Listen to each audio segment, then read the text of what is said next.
China has much more to lose than the US in terms of the tariffs, because China's entire economy is being propped up by a massive trade influx from America. So if you think about a business, 39% of the Chinese exports go to America. So when you slap a tariff on that, you literally choke that business. And if you operate a business and 39% of your customer no longer visits you and purchases from you, there's a huge effect. As a business, they ship 39% of their goods that they produce to America. That is a more painful risk when you slap a tariff on it than the other way around. Say that they don't take as many goods from us. So if they reciprocate tariffs on us, it doesn't hurt us as much because our business is more diverse. We don't ship to just one country the way China ships to just the United States mostly, which makes sense because China's, built up this massive production for the largest consumer economy in the United States. So I think that it is a strong play for this administration to shake things up and get better terms. We shouldn't be getting tariffed by a country that has basically a bigger economy than us, that we shouldn't have our goods being tariffed when we're buying more from them by a large margin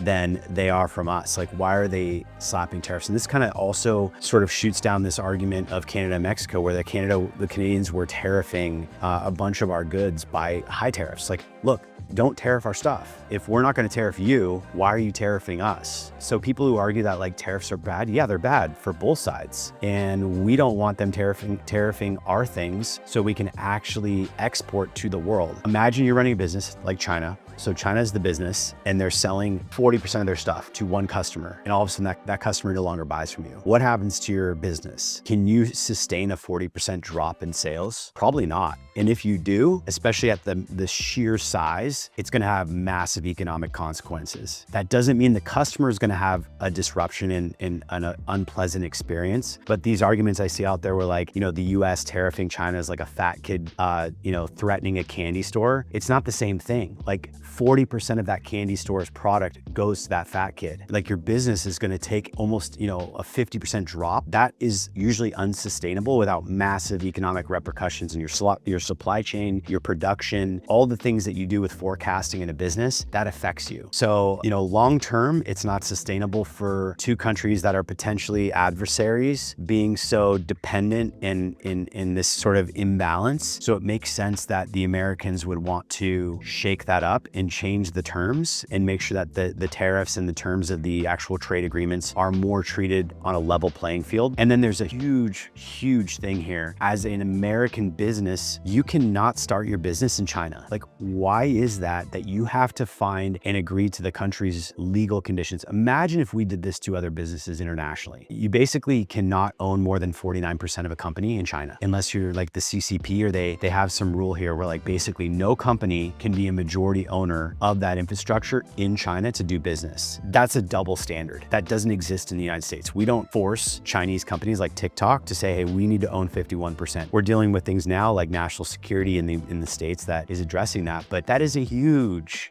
double standard for what they're doing. And then there's many companies that get their IP ripped. It just gets copied. They replicate the product. They produce it on pennies on the dollar. A company will go and source from a factory, and then that factory will just sell the formulation to a local business, or they'll spin it up themselves and undercut the pricing and sell back to the US. So should we have control over that? My argument is we should, because if we're gonna bring the IP, the model, and sell to the US economy as a US business, why wouldn't we want protection from our government to make sure that we're not getting, we're not just shipping all of our stuff overseas and then they're undercutting us and taking all of our customer revenue? That just seems like a losing proposition. So I think there's a lot that makes sense why you would want to renegotiate a trade deal. There's so much in this that hurts the American business, the entrepreneur. Tariff perspective, I hope that this administration in Wall Street is able to be patient and support the longer term objective, which I think a lot of the smart investor money will do. If the opposing forces are strong enough, and if China can infiltrate and convince the markets, they can maybe wait this out and they can wait till midterm. Hopefully it won't take that long, but there is some of that in the Fed and all this. So anyways, that's my my take right now on tariffs. I don't think they're a bad thing at all. I would love to see them stick around. We probably need to do a bit of calibrating to give time to all of the businesses so that it doesn't hyperinflate what American consumers experience in terms of their purchasing options, because we have